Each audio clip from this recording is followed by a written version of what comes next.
Olive TV, anointed to impact the world.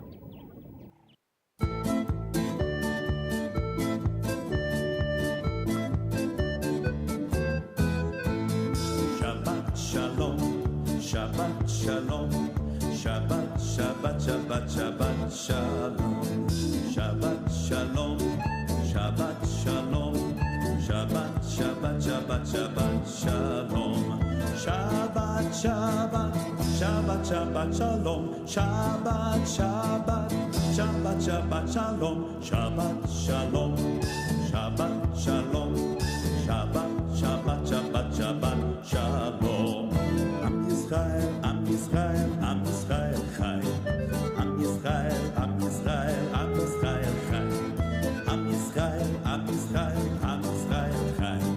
Am Israel, Am Israel, Am Israel Chai. Od Avinu Chai, Od Avinu Chai. Od Avinu, Od Avinu, Od Avinu Chai. Od Avinu Chai, Od Avinu Chai. Od Avinu, Od Avinu, Od Avinu Chai. Havenu Shalom Alechem. Havenu Shalom Alechem. Havenu Shalom Alechem. Havenu Shalom, Shalom, Shalom Alechem. Havenu Shalom Alechem. Havenu Shalom Alechem. Havenu Shalom Alechem. Havenu Shalom, Shalom, Shalom Alechem. Shalu Shalom Yerushalayim. Shalu Shalom Yerushalayim. Shalu Shalom Yerushalayim. Shalu Shalom Yerushalayim. Shalu Shalom. Shalu Shalom. Shalu Shalom. Shalu Shalom Yerushalayim. Pray for the peace of Jerusalem. Pray for the peace of Jerusalem. Shalom, shalom, shalom. Bienvenue à notre émission spéciale Israël. Aujourd'hui, nous sommes le dimanche 14 mai 2017. Comme on avait dit, ça sera une émission spéciale juste pour Israël. Nous allons prier pour bénir le peuple et les dieux. Adonai Elohim, le Tout-Puissant Créateur de l'univers. Père, nous te bénissons pour ce programme. Cher Saint-Esprit de Dieu, le Roi HaKodesh, nous avons besoin de toi, que tu prennes le contrôle total. Seigneur, que tout esprit qui ne confesse pas ton nom soit écrasé sous nos pieds au nom puissant de ton Fils Yeshua, Hamashiach. Nous avons ainsi prié. Amen. Comme on disait, Shalom. Je sais que vous avez l'habitude de nous suivre chaque samedi de 15h jusqu'à 16h, GMT ou heure de Londres. Mais aujourd'hui, c'est une exception. C'est vraiment une exception, c'est un programme spécial. Nos excuses parce que hier, nous avons oublié de vous dire qu'aujourd'hui, nous serons là. Donc, nous savons que la plupart de nos téléspectateurs ne seront pas là. Vraiment, nos excuses pour cela. Mais de toutes les façons, ceux qui nous ont suivis hier sur YouTube ou sur notre page de Facebook, Shabbat Shalom David Mafuta, on avait déjà annoncé qu'aujourd'hui, ça sera un programme spécial. Ça sera spécial Israël. Comme vous pouvez voir, tout est décoré en Israël. Nous avons les drapeaux d'Israël et tout, parce que c'est vraiment spécial Israël. Mais après cette émission, nous allons encore reprendre nos émissions chaque samedi de 15h à 16h. Donc, la semaine prochaine, on sera encore là, les samedis.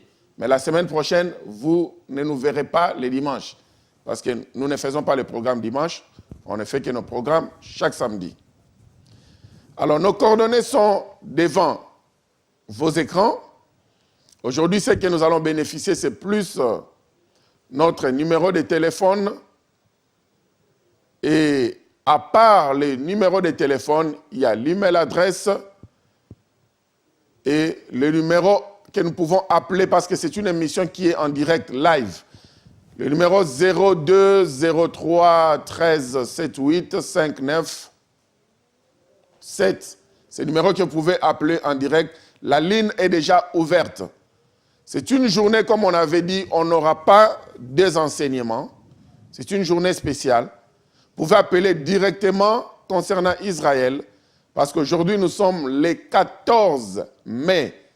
C'est la date de l'indépendance d'Israël. C'est la date d'anniversaire d'Israël.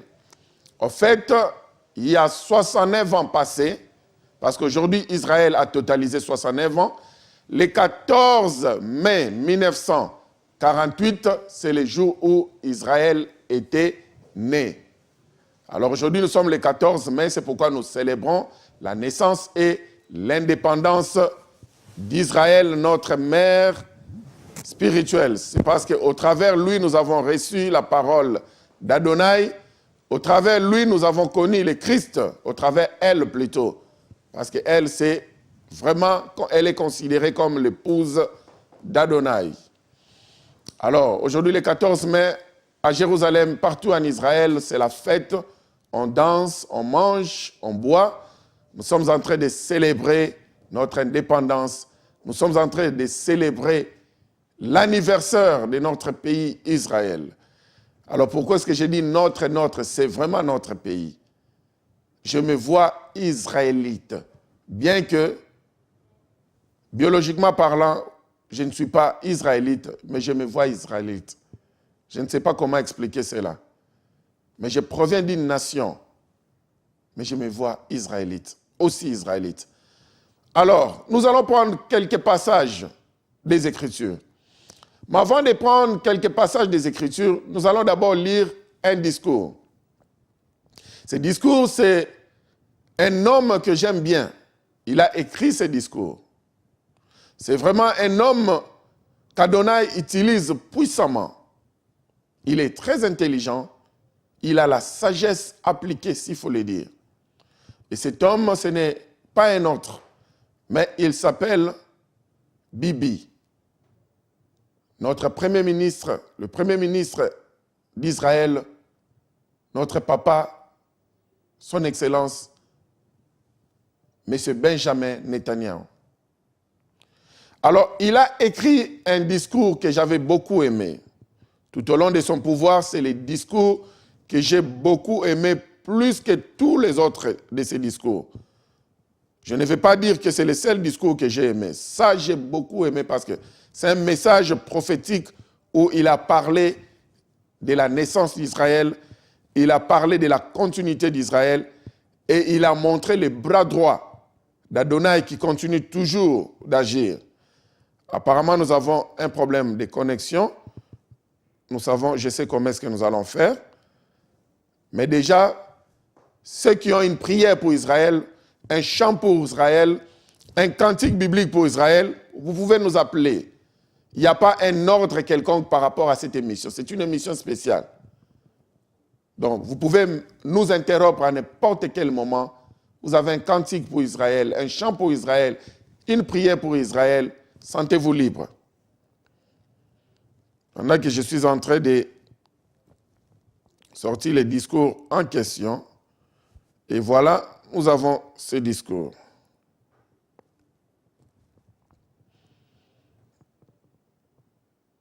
Nous allons lire ce discours de Bibi, notre Premier ministre.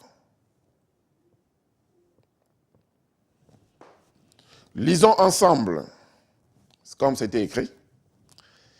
Monsieur Netanyahu a dit, il y a seulement 70 ans, ou 70 ans pour les Belges,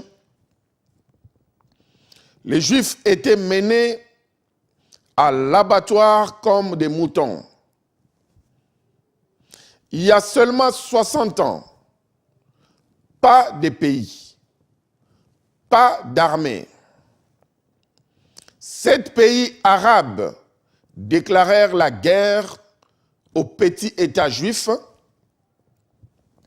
seulement quelques heures après sa création. Nous étions alors 650 000 Juifs contre les restes du monde arabe. 650 000 seulement. Pas de Tchahal, armée de défense d'Israël, pas de puissantes armées de l'air, seulement des gens courageux avec nulle part où aller. Liban, Syrie, Irak, Jordanie, Égypte, Libye, Arabie Saoudite attaquèrent tous en même temps.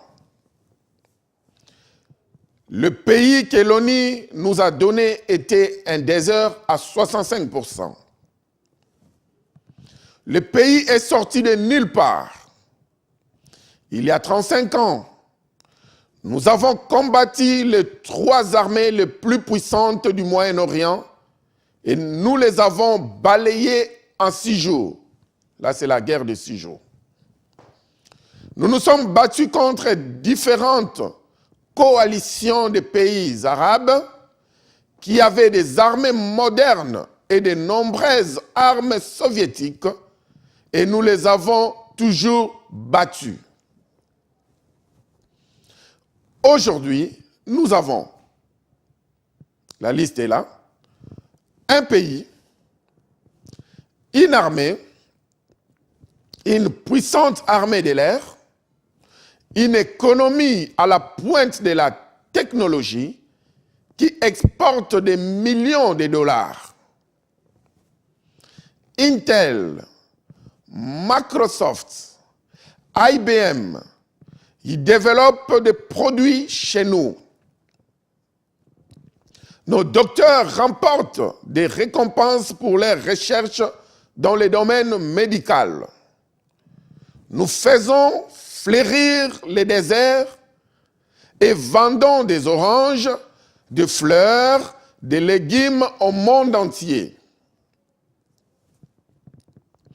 Israël a envoyé ses propres satellites dans l'espace, 3 satellites en même temps. Nous sommes fiers d'être au même rang que les États-Unis d'Amérique, qui ont 250 millions d'habitants, la Russie, qui a 200 millions d'habitants, la Chine, qui a 1,3 milliard d'habitants, les Européens, la France, la Grande-Bretagne, l'Allemagne, qui ont 350 millions d'habitants. Le seul pays au monde à envoyer des objets dans l'espace, dont Israël est le seul pays au monde à envoyer des objets dans l'espace. Israël fait aujourd'hui partie de la famille de puissances nucléaires avec les États-Unis, la Russie, la Chine, l'Inde, la France et la Grande-Bretagne.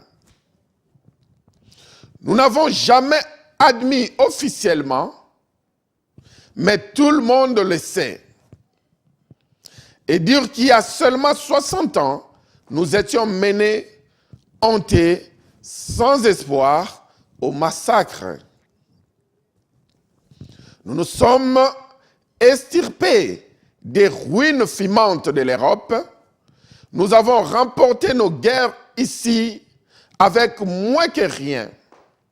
Nous avons construit notre petit empire à partir de rien. Qui est le Hamas pour me faire peur, pour me terrifier? Vous me faites rire.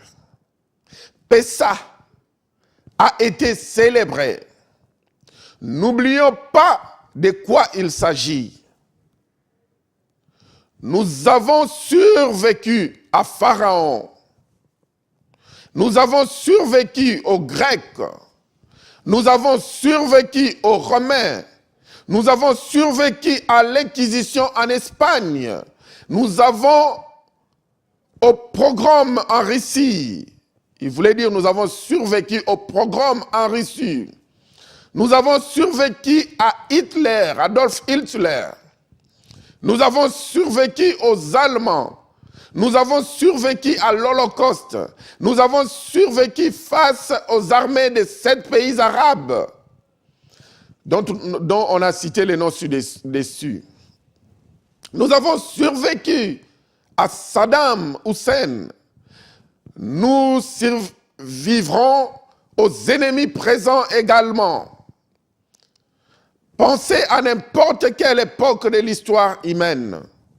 Pensez-y. Pour nous, le peuple juif, la situation n'a jamais été meilleure. Alors, regardons le monde en face. Rappelons-nous, toutes les nations ou les cultures qui, un jour, ont voulu nous détruire, n'existent plus aujourd'hui. Alors que nous vivons toujours. L'Égypte, les Grecs, Alexandre de Macédoine, les Romains. Quelqu'un parle-t-il encore latin de nos jours? Le latin disparaît, n'est-ce pas? Le Troisième Reich. Et regardez-nous, la nation de la Bible, les esclaves d'Égypte, nous sommes toujours là. Et nous parlons la même langue. La même langue, nous parlons toujours l'hébreu. Ici et maintenant, les Arabes ne le savent pas encore, mais ils vont apprendre qu'il y a un Dieu, Adonai. Tant que nous gardons notre identité, nous sommes éternels. Nous sommes éternels. Nous sommes éternels. Je le souligne, monsieur Netanyahu. Alors, excusez-nous de ne pas nous inquiéter, de ne pas pleurer, de ne pas avoir peur. Les choses vont bien ici. Ici, à Jérusalem, en Israël, les choses vont très bien. Elles pourraient certainement aller mieux. Cependant, ne croyez pas le média. Ils ne vous disent pas que les fêtes continuent d'avoir lieu. Alléluia. Les fêtes bibliques continuent d'avoir lieu jusqu'à aujourd'hui. Que les gens continuent à vivre en Israël. Que les gens continuent à sortir.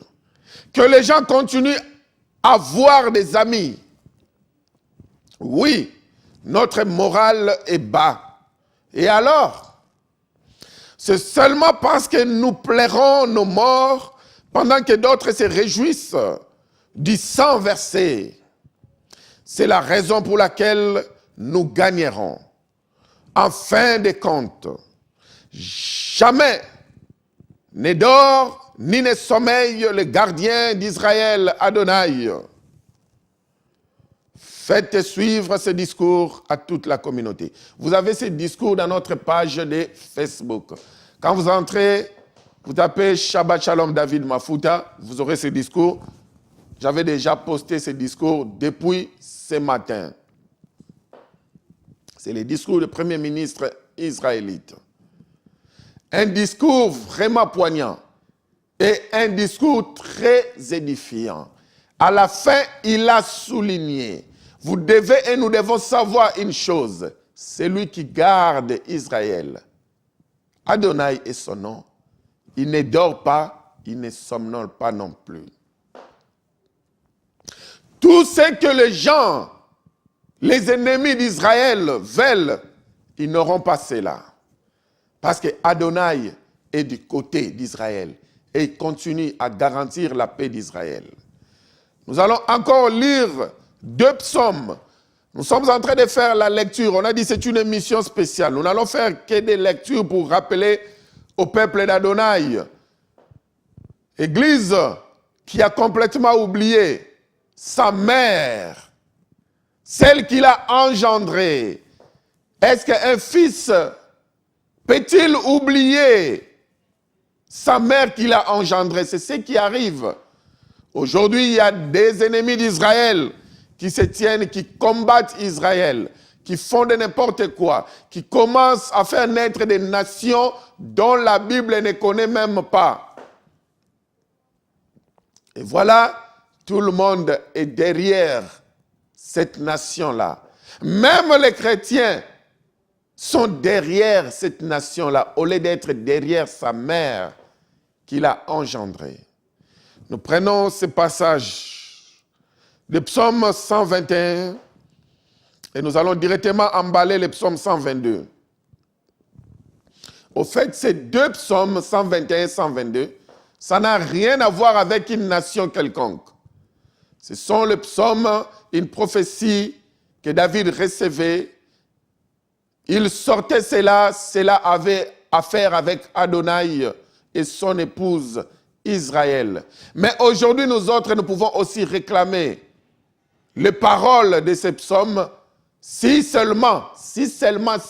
comme on nous disait en mathématiques, si nous respectons Romains 11, si nous sommes greffés ensemble avec Israël, l'olivier naturel, c'est comme ça que nous allons aussi bénéficier de ces passages.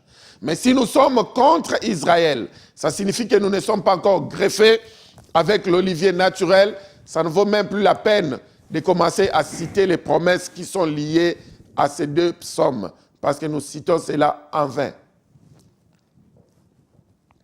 Nous faisons la lecture. Je lève mes yeux vers les montagnes, d'où me viendra le secours.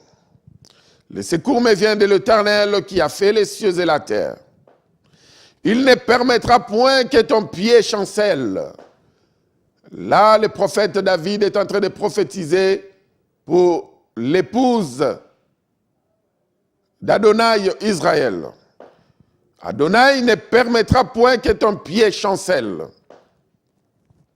Celui qui te garde ne sommera point. Comme papa Netanyahu a dit, papa Benjamin, voici, il ne sommeille ni ne dort celui qui garde Israël. Qui est celui qui garde Israël? Le gardien d'Israël, c'est son époux. C'est Adonai lui-même. L'Éternel est celui qui te garde, Israël. L'Éternel est ton ombre à ta main droite.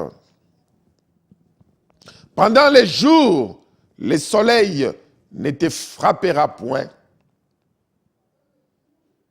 ni la lune pendant la nuit, comme ce fut le cas au désert, n'est-ce pas? On connaît encore l'histoire de l'Égypte. L'Éternel te gardera de tout mal. Il gardera ton âme. L'Éternel gardera ton départ et ton arrivée de maintenant et à jamais. Il savait qu'Israël partira, errant dans des pays lointains. Mais à un moment donné, Israël sera de retour. Il fera ce qu'on appelle Aliyah. Ils vont retourner dans la ville sainte, Jérusalem. Ils vont retourner à Israël. Il avait déjà dit, je vais garder votre départ quand vous serez errants. Quand Constantin va commencer à vous éliminer, quand vous serez frappé par le pogrom, quand vous allez frapper avec les inquisitions et autres, vous serez errant partout. Mais je garderai votre départ et je garderai aussi votre retour. On emballe le 122, toujours les psaumes. Je suis dans la joie quand on me dit, allons à la maison de l'Éternel. Maintenant, Israël est en train de retourner dans son temple. Israël est en train de retourner à Jérusalem. David est dans la joie quand on me dit allons dans la maison de l'Éternel. Parce que là, il y aura la loi. Nos pieds s'arrêtent dans tes portes, Jérusalem. Jérusalem, tu es bâtie comme une ville dont les parties sont liées ensemble. C'est là que montent les tribus de l'Éternel selon la loi d'Israël pour louer les noms de l'Éternel, Yahvé. Car là sont les trônes pour la justice, les trônes de la maison de David. Demandez la paix de Jérusalem, que ceux qui t'aiment jouissent du repos. Oh, c'est écrit à la mode impératif, le verset 6.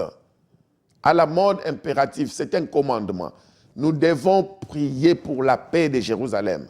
Si nous sommes vraiment enfants d'Adonai, si nous sommes disciples de Yeshua, c'est écrit au mode impératif. Le verset 6, demandez la paix de Jérusalem, que ceux qui t'aiment jouissent du repos. Ceux qui vont aimer Jérusalem, la ville sainte de l'Éternel, vont jouir du repos. Ceux qui n'aiment pas Jérusalem, ceux qui critiquent Jérusalem, ceux qui sont derrière l'autre nation que la Bible ne connaît même pas, ils ne vont jamais jouir du repos. Ils seront errants. Mais Israël jouira du repos avec ses amis, avec ceux qu'il aime. Le verset 7 de Psaume 122.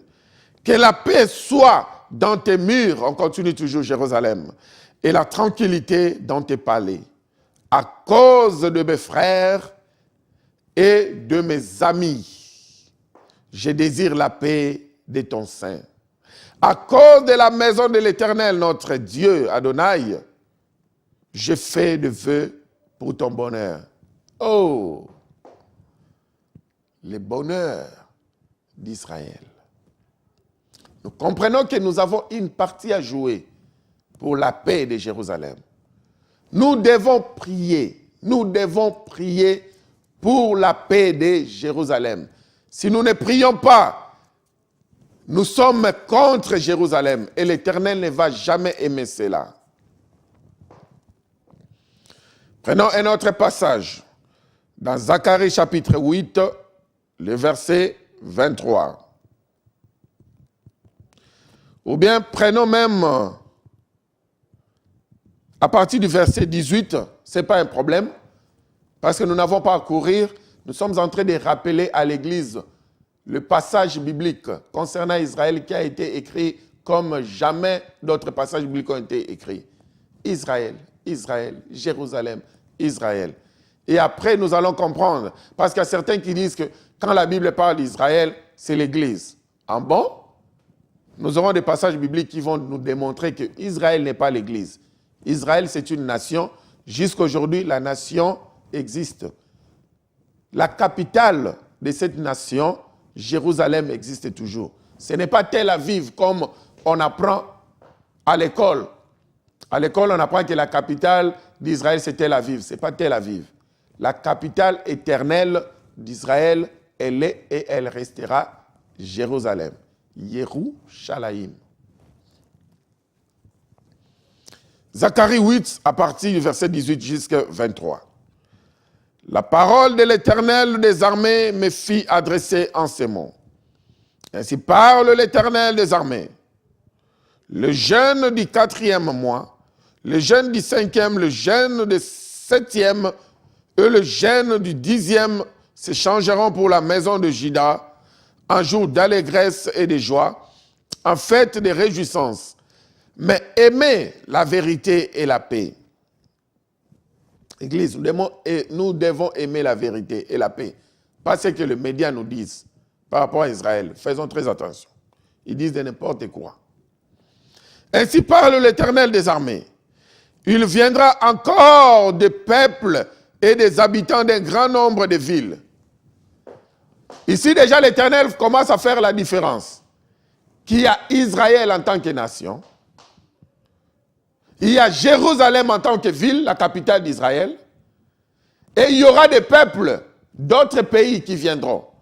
Donc ce sont déjà de dire que Israël en question, dont la Bible nous parle, c'est l'Église. Non. Et puis en même temps, nous allons commencer à prier les dieux d'Israël. Nous avons la confusion terrible. Que Yahvé nous aide. Verset 20. Ainsi parle l'Éternel des armées. Il viendra encore des peuples et des habitants d'un grand nombre de villes. Les habitants d'une ville iront à l'autre. en disant, allons implorer l'Éternel et chercher l'Éternel des armées. Nous irons aussi. Et beaucoup de peuples et de nombreuses nations. Hein? Ici, on a bien souligné des nations. Israël est une nation à part entière. Ce n'est pas l'Église, c'est Israël. Et ici, on dit au verset 22, « Et beaucoup de peuples et de nombreuses nations viendront chercher l'Éternel des armées à Jérusalem, la capitale d'Israël. » Alors ici, quand nous lisons la version en hébreu, on ne dit même pas nombreux, viendront chercher. On dit monteront à Jérusalem pour chercher. C'est ça la vraie version. Parce qu'on ne part pas à Jérusalem, on monte à Jérusalem. Jérusalem est placé sur les lieux hauts. Jérusalem, elle est placée sur les montagnes, sur la montagne. Quand vous montez à Jérusalem, par exemple, vous allez prendre un taxi ou bien votre propre voiture à Tel Aviv, vous venez, vous voyez que tout est plat, c'est vraiment un plateau. Mais dès que vous avancez pour monter Jérusalem, c'est là où vous verrez qu'elle est comme ça. C'est pourquoi on monte à Jérusalem. Physiquement parlant, on monte à Jérusalem. Spirituellement parlant aussi, on monte à Jérusalem. Parce que nous partons chercher Adonai là où il est, dans le lieu très élevé. Ne nous posons pas la question pour dire, oh, c'est maintenant physiquement à Jérusalem qu'on va seulement aller pour chercher Adonai. Non, on nous dit clairement, l'heure est arrivée où les vrais adorateurs adoreront les Pères en esprit et en vérité. Ce n'est pas que nous allons seulement monter à Jérusalem pour adorer le Père. Mais non, mais ça vaut la peine que nous tous, comme Zacharie 8 nous dit, de repartir à Yerushalayim. C'est ce que nous allons faire. Les Israélites vont faire ce qu'on appelle Aliyah. Nous allons faire ce qu'on appelle les Teshuvah, les retours, parce que nous allons aller là-bas pour implorer leur Adonai, qui est aussi notre Adonai, pour apprendre la loi éternelle d'Adonai et pour aller aussi nous repentir. Ça vaut aussi la peine pour des chrétiens qui ont ces moyens de faire ces voyages physiques en Israël. Nous allons organiser plusieurs voyages, en commençant par cette année peut-être un voyage, mais l'année prochaine, nous allons organiser plus ou moins 2 ou 3 voyages pour permettre à ceux qui auront des moyens de faire aussi ces tours physiques. Ça vaut la peine. Ici, on ne parle pas d'un tour spirituel. On ne parle pas du tourisme. On parle de Teshuvah et d'Aliyah. Retourner pour aller. Alors, nous sommes toujours au verset 22. Et beaucoup de peuples et de nombreuses nations viendront chercher l'Éternel des armées à Jérusalem et implorer l'Éternel Yahvé. Ainsi parle l'Éternel des armées. En ces jours-là, 10 hommes de toutes les langues des nations saisiront un juif par le pan de son vêtement et diront, vous voyez Matthieu chapitre 9 au verset 20, on avait dit que la femme avait touché le pan des robes, des vêtements de Yeshua. Au Malachie 4 nous dit déjà de ses ailes, sous ses pans, sous ses ailes sortira la guérison. Elle savait cela, elle était connectée. C'est pourquoi elle avait reçu sa guérison, parce qu'elle avait touché à l'endroit qu'il faut. J'en profite avant de retourner ici.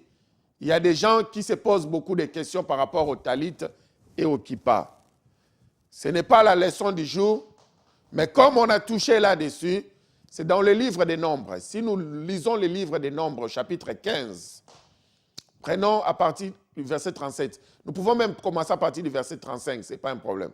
C'est là où nous verrons la tente en question, les talits, comme on dit, et nous verrons aussi pourquoi il y a des cordons bleus, pourquoi il y a ces fils bleus entourés. Parce qu'il y a des gens qui interprètent mal les talits. Ce n'est pas un problème. Partons d'un Nombre, chapitre 15. Ceux qui se posent des questions, pourquoi est-ce qu'ils portent des talits, Réponds à la personne qui est à côté de toi parce que nous allons donner la tenue du sacrificateur. Nous allons parler de ces bonnets qu'on appelle kippa et autres. Ça, c'était juste entre parenthèses. Mais on dit très bien, en ce jour-là, 10 hommes de toutes les langues des nations saisiront un juif par les pans de son vêtement, c'est talit, et diront, nous irons avec vous, car nous avons appris que Adonai est avec vous. Les chiffres 10, c'est le chiffre minimum qu'on demande, même avant de commencer les services dans une synagogue. Il faut qu'il y ait au minimum 10 adultes, 10 hommes, pour qu'on commence les services à la synagogue.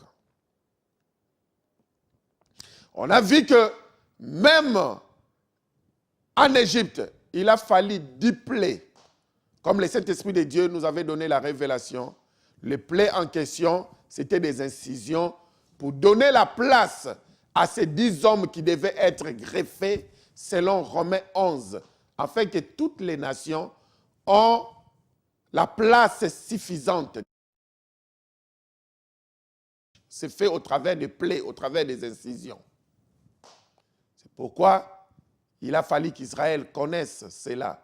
D'une manière ou d'une autre, ils en diraient aussi, parce que vous êtes dans une nation, il y a des plaies.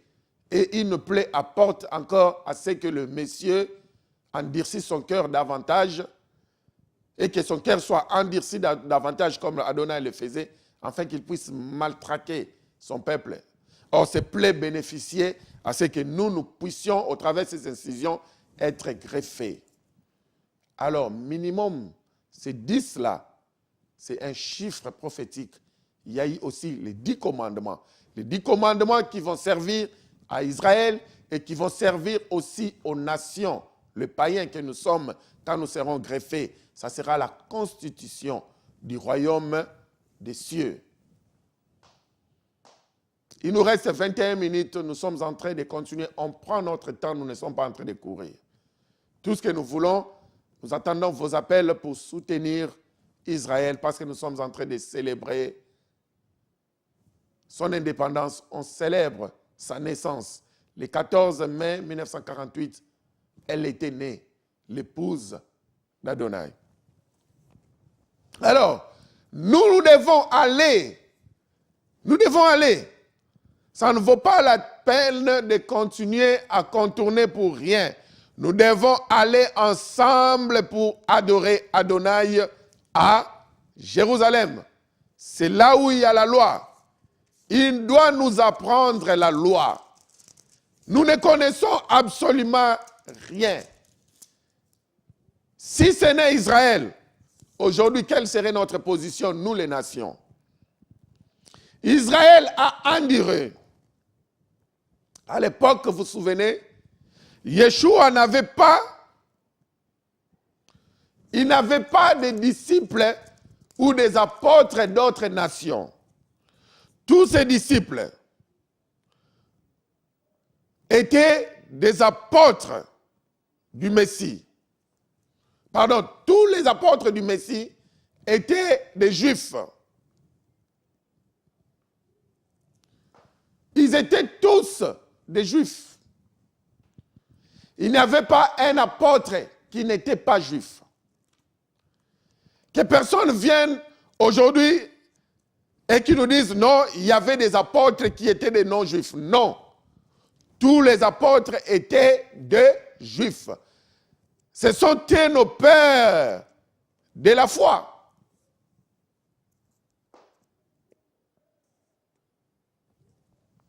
Nos pères de la foi, ils étaient tous des Juifs. L'alliance ou les alliances appartiennent à eux. Les promesses appartiennent à eux. Nous bénéficions de cela au travers